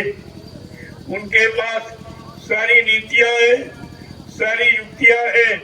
वो सब प्रकार से मानव इंसान को सच्ची सुख शांति दे सकते अगर इंसान उनकी बात को मान ले, उनके इशारों को समझ ले। ये लाभ सब मिल सकता। तो आज आपको ये और रात्रि में आप, अरे दिन में कोई सेवा नहीं करता। अब तो कलयुग में सेवा छूट गई, लोग सब मशीन सेवा कर रही, इंसान कोई सेवा नहीं करता। जब सेवा करते थे लोग 50 वर्ष पहले कोई बीमारी नहीं थी, इतना परिश्रम करते थे, जो भोजन करते थे वो सुचारू रूप से पचता था और शुद्ध खून बनता था, पसीना निकलता था, खून रिफाइन हो जाता, शुद्ध हो जाता था, कोई बीमारी उनके नजदीक नहीं आती थी। आपने अंग्रेजी तालीम को जब से स्वीकार किया है, अपने आप को बीमारियों की गोद में बैठा दिया, बीमारियों ने आपको अपनी गोद में बुला लिया। अब तरह तरह की बीमारियां, तरह तरह की परेशानियां, तरह तरह के दुख दर्द, तरह तरह के लड़ाई झगड़े, पारस्परिक ये लूटपाट, ये हिंसा और हत्या, ये चोरी डकैती कत्ल बलात्कार, ये झूठ सरकपट बेईमानी, ये सब आपके सामने आके खड़ा। आज के 50 वर्ष पहले जो गांव में बुजुर्ग मुझसे पूछिए क्या तुम्हारे बचपन में ऐसा ही था, तो आपको सब बताएंगे कि बहुत ईमानदारी थी, बड़ा लोगों में प्रेम था। यदि वो पढ़े लिखे नहीं थे, लेकिन बिना पढ़े लोगों के अंदर प्रेम, सेवा, दया, सदाचार, परमात्मा की यादगार टूट टूट के भरी थी। उनके मन में माँ बहन बेटी बहू की बड़ी परख और पहचान। लेकिन आज का पढ़ा लिखा शिष्ट मानव इन बातों से पूर्णतया खाली, क्योंकि आजकल की शिक्षा तालीम में चरित्र को कोई प्राथमिकता नहीं। चरित्र की शिक्षा का बिल्कुल सफाया कर दिया। गंदा खान पान को ले आए, जिससे बुद्धि गंदी हो गई, कर्म गंदे हो गए, चरित्र गंदा हो गया, मुसीबत आपत्तियां बीमारियां तुम्हारे पर कहर डाल रही है। ये मुसीबतों बीमारियों को आपने निमंत्रण दिया, ये ऐसे नहीं आई। ये गंदा खान पान करके बीमारी कहाँ आती है? जहाँ गंदगी होती यानी मतलब, और जो गंदा कर्म करते हैं वही बीमारियां। तभी तो सरकार ने सफाई अभियान चलाया, लेकिन बाहर में सफाई और अंदर में गंदगी। खाने पीने की कोई सफाई, कोई शुद्धता नहीं। कितनी आप गंदगी खा रहे हो। अरे मुर्दा ये सबसे गंदा होता है। मुर्दे को कोई घर में नहीं रखता है, कहते नहीं भाई मुर्दा घर में नहीं रहेगा। चाहे घर में ही यानी घर का व्यक्ति मुर्दा हो जाता तो आप मुर्दा घर में नहीं रखते। न हिंदू रखता है न मुसलमान रखता। कहते नहीं मुर्दा घर में नहीं रहेगा, गांव मोहल्ले में नहीं रहेगा, मुर्दा शमशान भूमि में या कब्रिस्तान में रहेगा।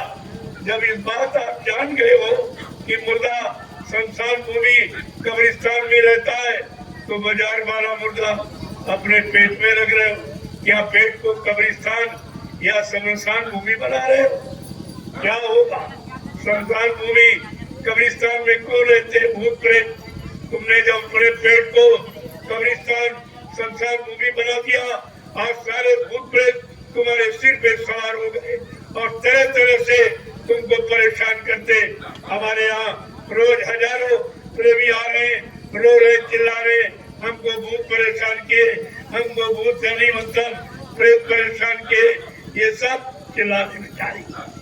मैंने कहा अगर इससे बचना चाहते हो, एक ही रास्ता है कि अभी आप शाकाहारी हो जाए, तो भूत प्रेत तुम्हारे घर से चले जाएंगे, तुम्हारे ऊपर से चले जाएंगे। शाकाहारी और सदाचारी और ब्रह्मचारी के पास कोई भूत प्रेत यानी कोई बीमारी परेशानी आ ही नहीं सकती। यही तो सिद्धांत है। आपने इस मानवीय सिद्धांत को तिलांजलि दे दी। अब आप परेशानी में पड़ गए, रोने चिल्लाने लगे। जो आप पैदा करते हो 70% तुम्हारी कमाई डॉक्टर के घर जा रही, 20% फैशन में खराब कर देते हो। शरीर पर आप कितना खर्च करते हो, जरा वो भी तो विचार करो। सब गंदे खान पान में बर्बाद कर रहे हो। इसका भी खामियाजा आपको भोगना पड़ेगा। ये मत सोचो कि जिसने जिंदगी दी है वो सब देख रहा कि मैंने तुमको मानव जीवन किस काम के लिए दिया और किस सच्चे काम करने के लिए, अच्छे सच्चे खान पान खाने के लिए, यानी तुमको ये मानव मनुष्य मंदिर दिया, वो सब देखता। जिसने दिया है उसको फिक्र है, वो देख रहा और उसी ने महात्माओं को भेजा कि जाओ मेरे मनुष्य मंदिर को जो गंदा कर रहे हैं, जो खराब कर रहे हैं, उनको एक बार चेतावनी दे दो, एक बार शाकाहारी बनने की प्रार्थना कर दो। फिर नहीं मानेंगे तो मैं समझ लूंगा। मैं समझा लूंगा, मैं मना लूंगा। एक बार आप इनको सचेत कर दो, एक बार जानकारी दे दो, ताकि कोई हिंदुस्तान में रहने वाला, कोई भारतीय भारतवर्ष में रहने वाला ये न कहे कि संत महात्माओं ने हमको अच्छे सच्ची नीति, अच्छे सच्चे खान पान, अच्छे सच्चे कर्म की बात नहीं बताई थी। तो महात्मा अपनी फर्ज अदायगी कर रहे हैं। मानो न मानो एक खुशी आपकी, हम मुसाफिर है, अपने घर जाएंगे, हम कोई बनाने आपको थोड़ी आए। हम तो आपको जो भगवान का संदेश महात्माओं के जरिए आता रहा, फकीरों के जरिए खुदा का खुदाई पैगाम आता रहा, मैं आपके कान तक उस समय से पहुंचा रहा हूँ और उसके पहुंचाने सुनाने में आपसे कुछ नहीं है। एकदम निस्वार्थ सेवा और ये हिंदुस्तान में कोई नहीं कर रहा। ये सब पर आप विचार करिए तो आपकी समझ में सब आ जाएगा। भाई ये कैसा काम है जो कोई नहीं कर रहा, वो काम किया जा रहा। या बगैर काम जो करता वो मजदूरी के बगैर कोई काम करता नहीं, और इतना बड़ा काम लेकिन कोई मजदूरी नहीं, कोई दान दक्षिणा, कोई रुपया पैसा, रोटी रोटी लगोटी, कोई अमीन जायदाद कुछ नहीं मांगी जा रही, बल्कि सबका मूल्य चुकाया जा रहा। इस पर आपको विचार करना है। पहले के राजा महाराजा महात्माओं को भूमि दान करते कि भाई अच्छा काम करेंगे, सबके हित का, सबके लाभ का, तो मेरी जमीन अच्छी जगह रख जाए, वो दान देते। लेकिन मैं तो दान नहीं मांग रहा, मैं तो पैसे देकर मोल ले रहा हूं। पहले भी आप सुनिए, पहले के युगों में लोगों ने जमीन दान, सोना दान, चांदी, रात पार दान तक कर दिया। हरिश्चंद्र राजा ने गुरु विश्वामित्र के कहने पर, लेकिन आज से दान नहीं कराया जा रहा। मैं पैसा देकर आपकी भूमि को धर्मार्थ परमार्थ काम में लगा रहा हूँ। अगर आप लगाना चाहते हो तो लगा लो, आपके लिए आपके दोनों हाथों में लाभ है।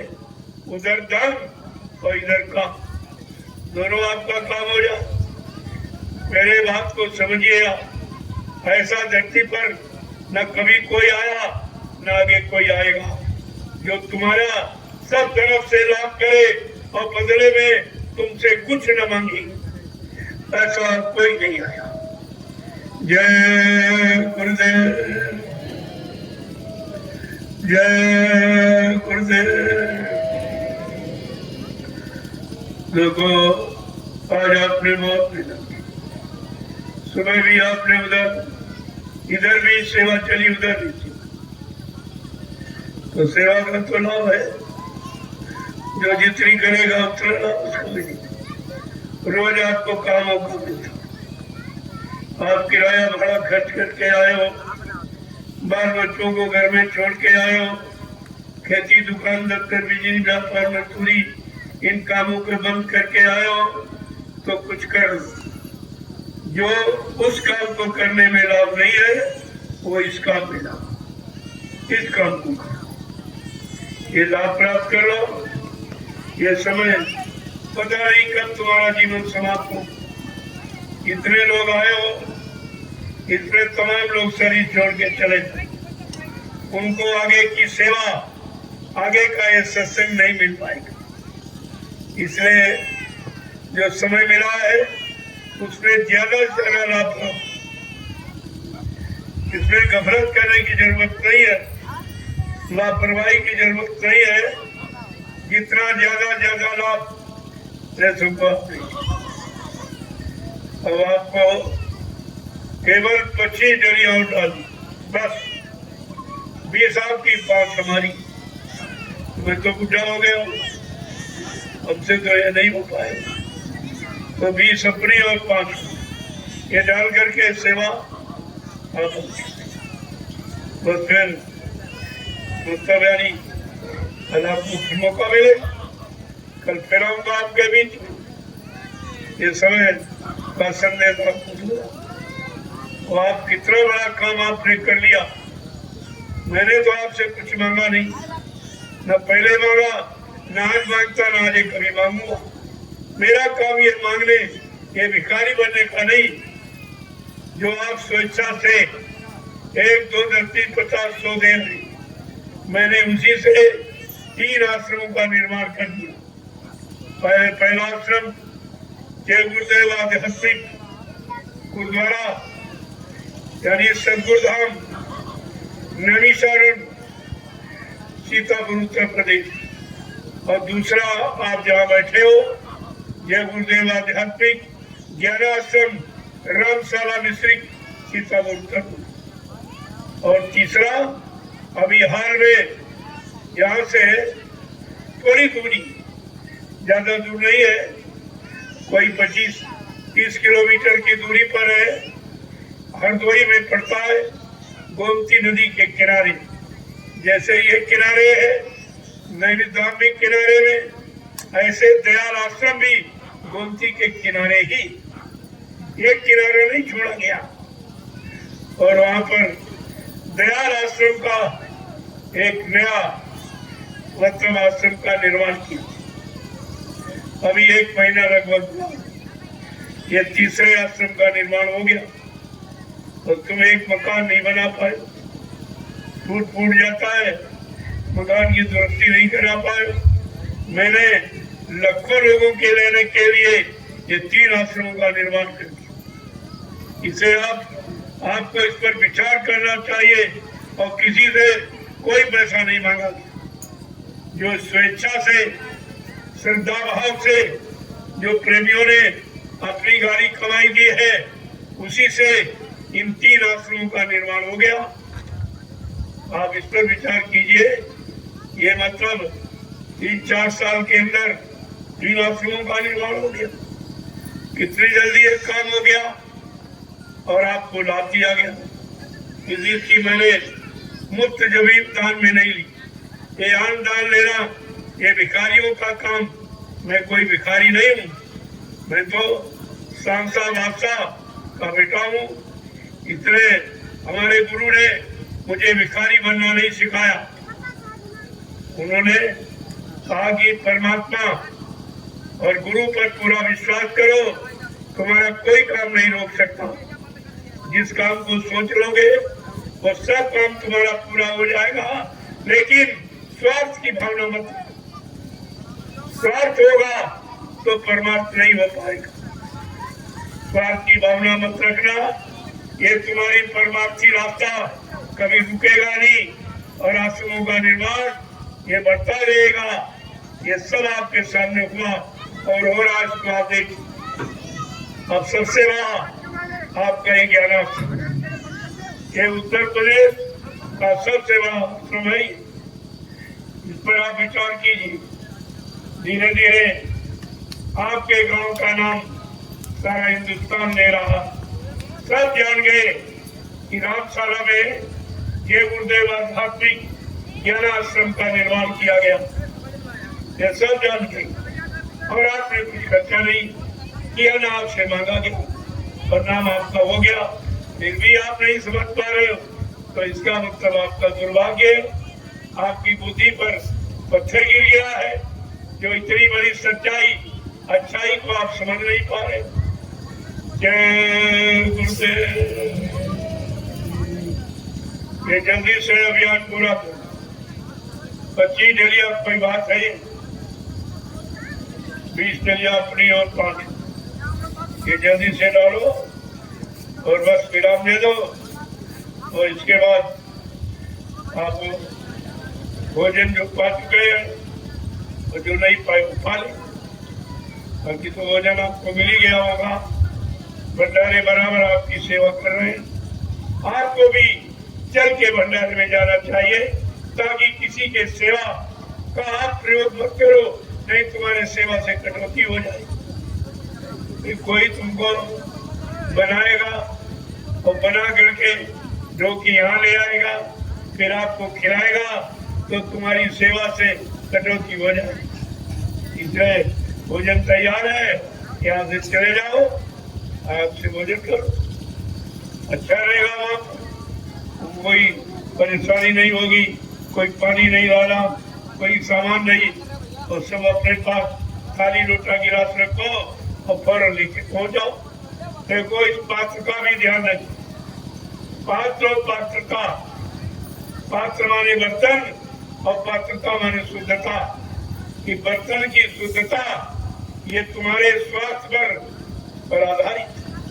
आप अगर स्वास्थ्य निरोग अच्छा बनाना है तो पात्रता को ध्यान में रखना हो। इसलिए मैंने ये प्लास्टिक जो सबसे गंदे बर्तन जो आज आप प्रयोग करते हो, तमाम तरह की भयानक जानलेवा बीमारी देने वाले हैं ये। इसलिए मैंने आप सबको एक आदेश दिया, किसी कार्यक्रम में जाओ तो अपना थाली लोटा गिलास ले, शुद्ध पात्र और 4 मीटर मोम जामा ओढ़े, 4 मीटर बिछाई। ये स्वयं स्वावलंबी बनो, आप किसी के सेवा मत लो, नहीं तुम्हारी इन सेवाओं में कटौती हो जाए, फिर आपको लाभ क्या मिला। और एक प्लास्टिक की थैली, एक खुरपी रखो। जब यहाँ कार्यक्रम में जाओ कहीं भी, खुरपी बड़ी साथ में ले जाओ। एक औजार आपके पास, सब्जी काट सकते हो, फल काट के खा सकते हो, या 4 डंडे गाड़ लिए और मच्छरदानी तान ली या प्लास्टिक तान ली, ये सब काम आने वाली। और जब दिशा मैदान जाओ तो उनसे पूछ लो कि भाई हमारे लिए आपने किधर व्यवस्था की, तो बता देंगे कि पुरुषों के लिए घर और महिलाओं के लिए। तो खुद भी लेके जाओ, 1 घंटा खुद, और रोज दिशा मैदान जाओ और पैर से मिट्टी खिसका दो।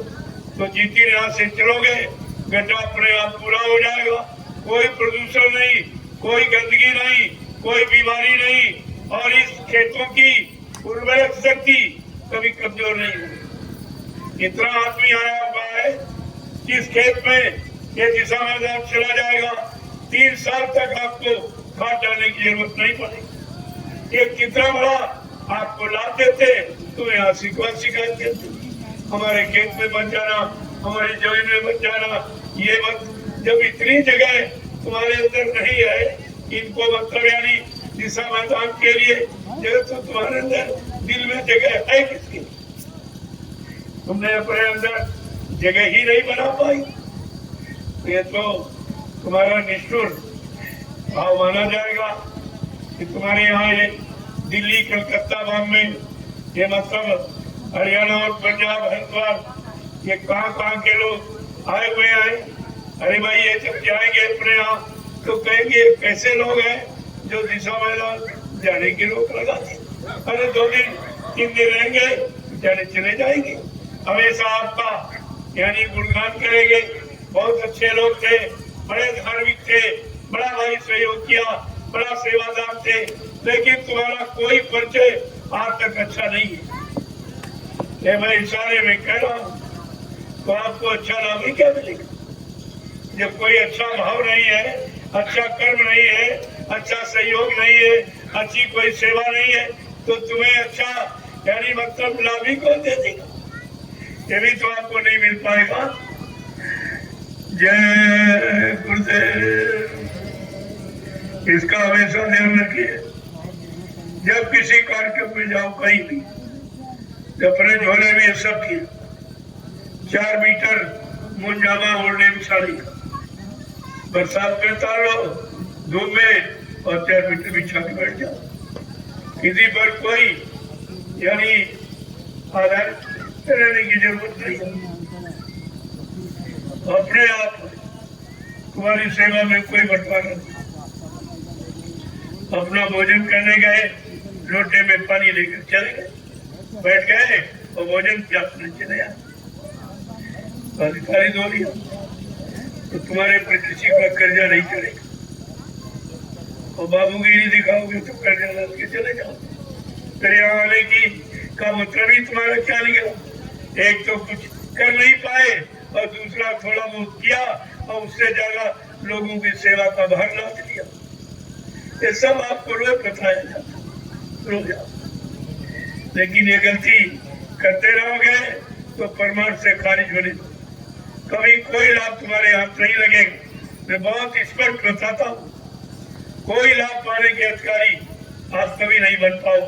जब इतनी छोटी सेवा आप नहीं कर सकते हो अपने लिए, जब अपने शरीर के लिए आप नहीं कर सकते हो तो दूसरों की सेवा आप क्या करोगे? इतना तो विचार आपको करना चाहिए।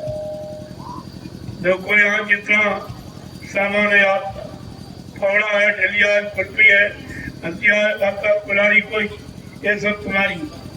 इसकी सुरक्षा करना ये आप सबका परम कर्तव्य है, क्योंकि इनके खरीदने में आपकी कमाई लगी हुई, तो आपको इसकी सुरक्षा रखनी चाहिए।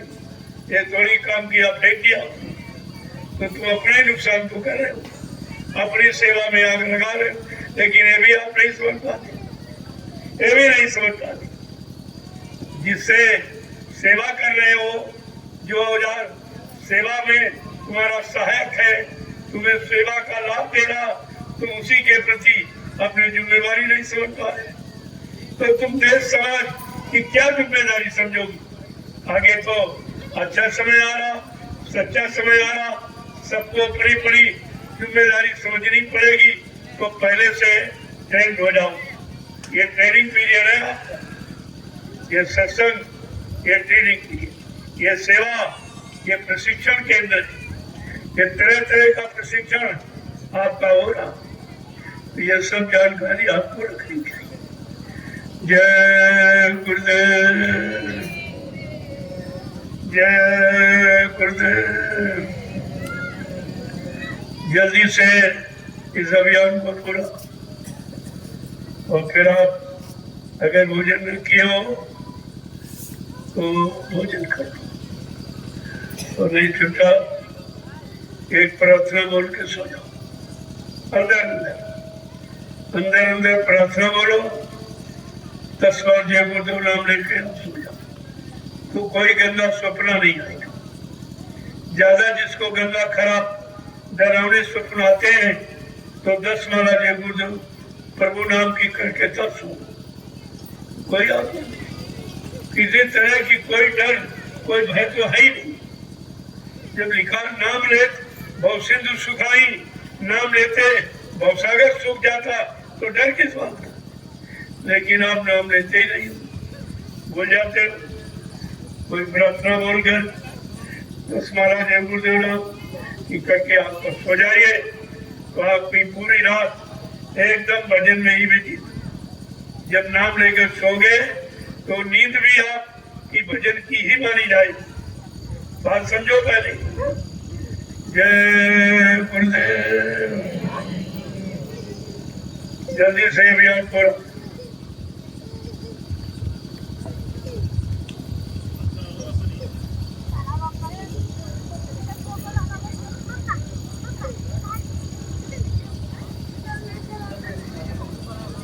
लोगों कुछ लोग अभी वहां आश्रम पर सो, इनको क्या मिलेगा?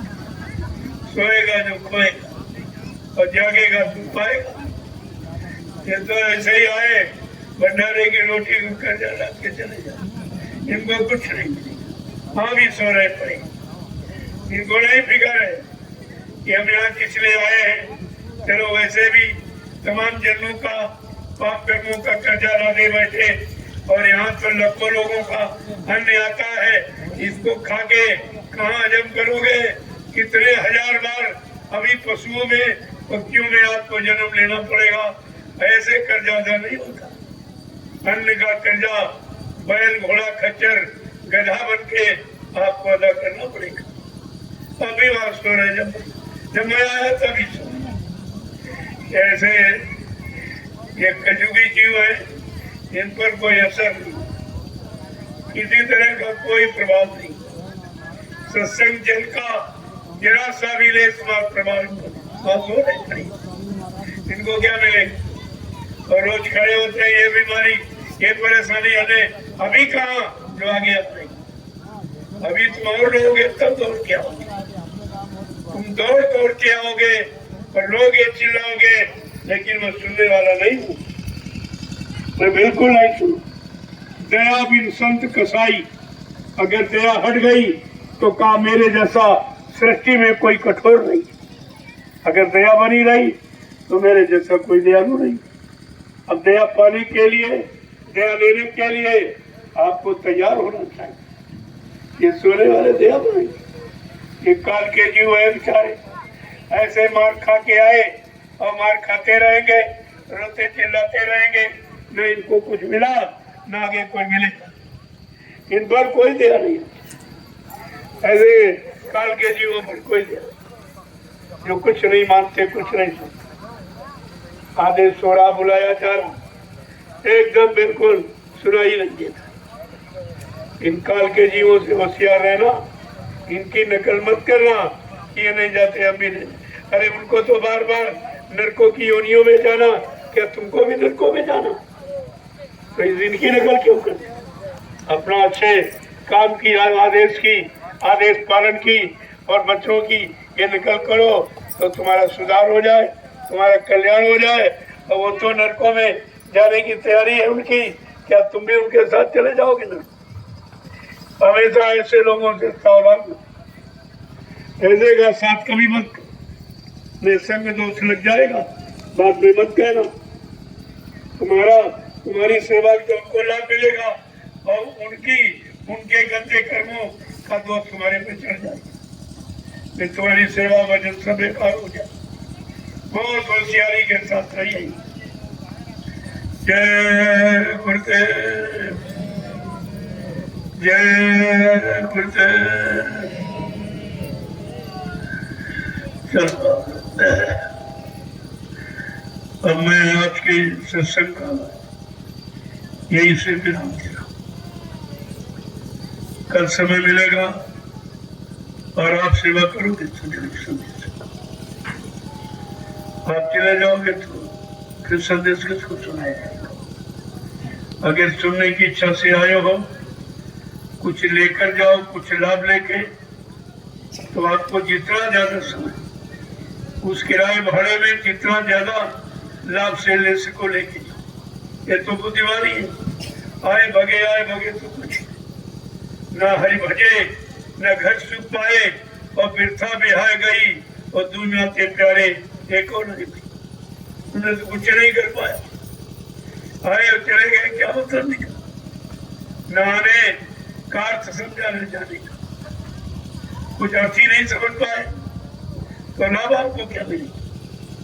इसलिए यहाँ आए हो तो समय लेके आए। अभी बीमार पड़ जाओ, महीनों हॉस्पिटल में पड़े रहोगे, लाखों रुपए डॉक्टर ऐंठ लेगा और गारंटी भी नहीं लेगा कि तुम बचोगी।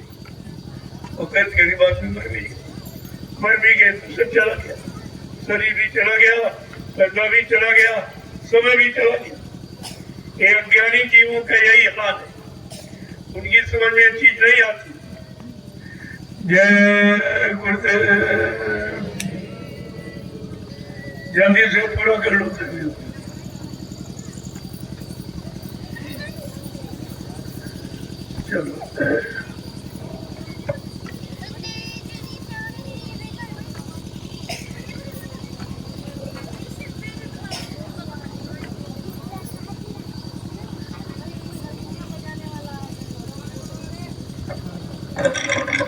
चलो कुछ प्रेमियों की इच्छा है कि थोड़ा सा सांस्कृतिक का कुछ भजन मतलब यानी कुछ सुनाना चाहते हैं, क्योंकि इससे भी मन कंट्रोल नियंत्रण होता। ये सब लाभ की चीजें, तो ये कुछ इच्छा है, कुछ भजन कीर्तन की, तो अभी आप सुनिए, अपना थोड़ा समय आपके बीच में देखिए। चलो प्रेमियों शुरू करो, चलो शुरू करो, मैं भी कुछ सुनूं क्या कह रहे हो, क्या बोलते हो, क्या कहते हो।